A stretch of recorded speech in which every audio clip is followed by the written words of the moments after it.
एक वो हमारा छोटू भाई था एंकर शाहजेब खानजादा साहब, वो फेफड़े फुला फुला के अपने कद से बड़ी बातें करते थे। वो फेफड़े फुला फुला के बताया करते थे कि LNG नहीं ले रही। LNG मैंने पहले भी कहा था, कहते थे 8 तारीख को लेते तो अच्छी होती, 9 को लेते तो अच्छी होती, 10 तारीख को लेते तो अच्छी होती।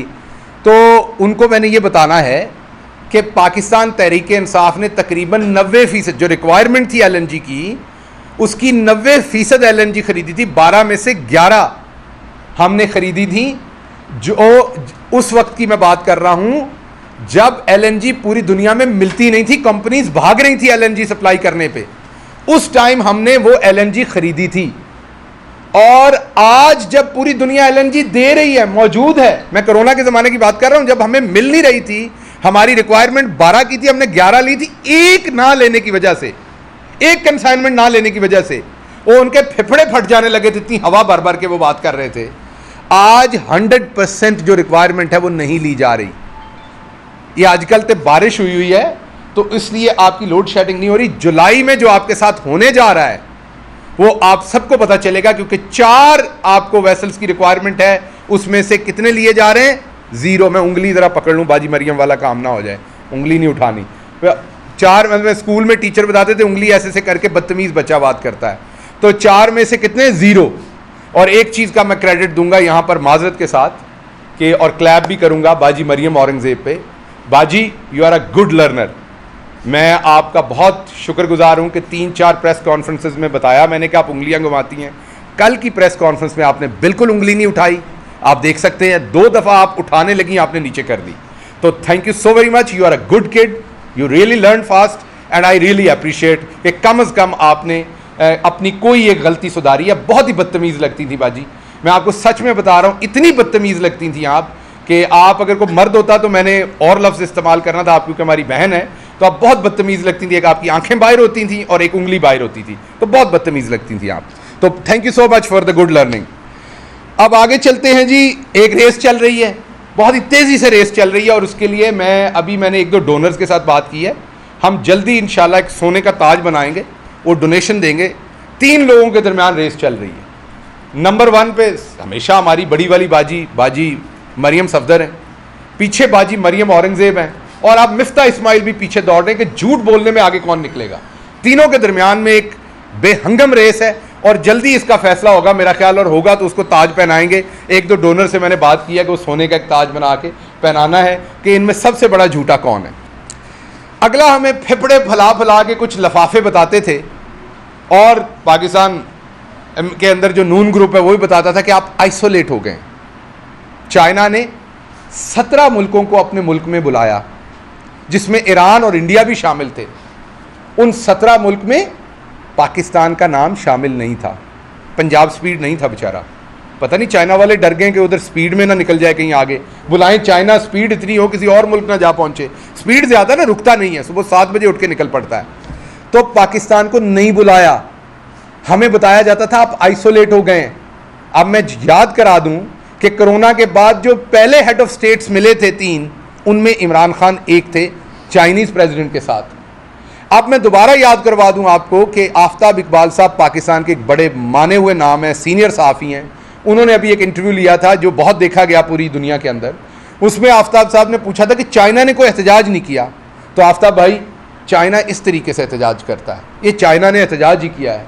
चाइना जब एहतजाज करता है तो ऐसा करता है कि जब वो देखता है कि यहाँ पर भाड़े के टट्टुओं की हुकूमत है, इम्पोर्टेड हुकूमत है, तो वो उन्होंने अपने आप को डिस्टेंस रखा है। हालांकि सीपेक उनका पूरी दुनिया के अंदर एक शोकेस प्रोजेक्ट है, एक सबसे बेस्ट प्रोजेक्ट है, और डेवलपमेंट की कॉन्फ्रेंस हो रही हो तो उसमें आप ये समझें कि पाकिस्तान ना हो तो इससे बड़ी पाकिस्तान की आइसोलेशन क्या है। और इसका क्रेडिट किसको देना है ये भी बता दीजिएगा, कि मुझे पता नहीं कि चाइना ने हमें नहीं बुलाया, इसका क्रेडिट किसके जुम्मे आना है, ये भी ज़रा पूछ के बता दीजिएगा इसका क्रेडिट किसको देना है।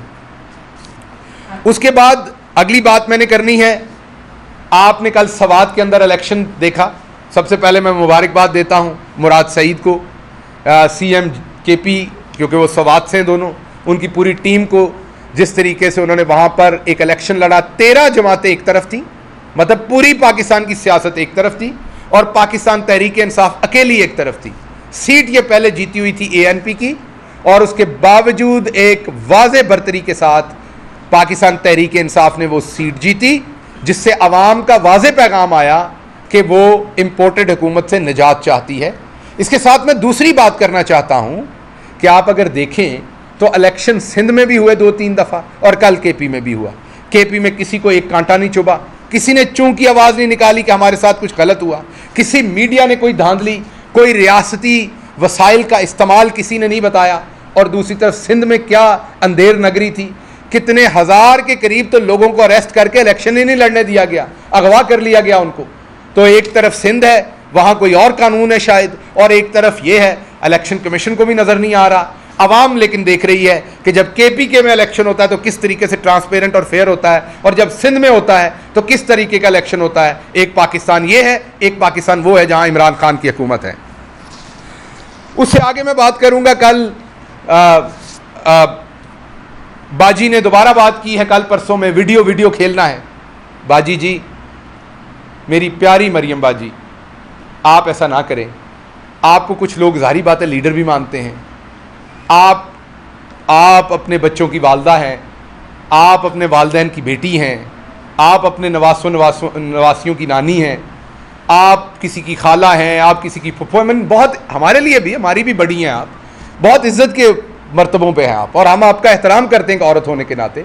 ये वीडियो वाली बातें ना करें। बाजी, आपने एक बात याद रखनी है मरियम बाजी, कभी सास भी बहू थी। आपने याद रखना है कि आप लोगों ने 35 साल हुकूमत की है इस मुल्क के ऊपर। अगर आपने 3 साल वालों की फेक वीडियोस निकालनी है तो आपके चचा की तो स्पीड बहुत थी, पंजाब स्पीड की तो हर काम में बड़ी स्पीड है, तो बड़ी स्पीड थी। यकीन करें कि मटेरियल भरे पड़े हैं, वीडियो सेंटर बने पड़े हैं। ना करें, लोगों के बच्चों की तरबियत बुरी होगी। आप मेरी बहन है, मैं आपसे गुजारिश करता हूं कि अब आप बड़ी हो गई हैं, सियासत करें, ये वाले काम ना करें, वीडियो शीडियो ना खेलें। ये काम पुराना हो गया, इससे अब आगे कुछ नहीं होना। आगे मैंने बात करनी है जो मैंने फिर क्विकली बनी गाला पे आना है, जो सिचुएशन हुई है।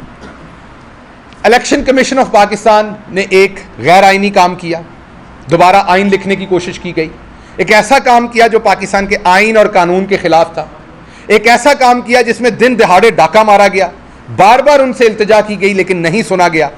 हम शुक्रगुजार हैं, आज लाहौर हाई कोर्ट ने उसके ऊपर मोहर लगाई और ये तय हुआ कि जो पाकिस्तान तहरीक इंसाफ का मौक़िफ़ था माफ़ कीजिएगा, जो पाकिस्तान तहरीक इंसाफ का मौक़िफ़ था कि ये गैर आइनी काम कर रहा है इलेक्शन कमीशन, आज अदालत के अंदर वो सही साबित हुआ। अदालत ने फैसला दिया कि ये फौरी तौर पर नोटिफिकेशन हो। अब नोटिफिकेशन तो हो जाएगा, लेकिन ये जो इतने दिन हमारी हक तलफी की, इसका जवाब इलेक्शन कमीशन ऑफ पाकिस्तान को एक माजरत की शक्ल में देना चाहिए।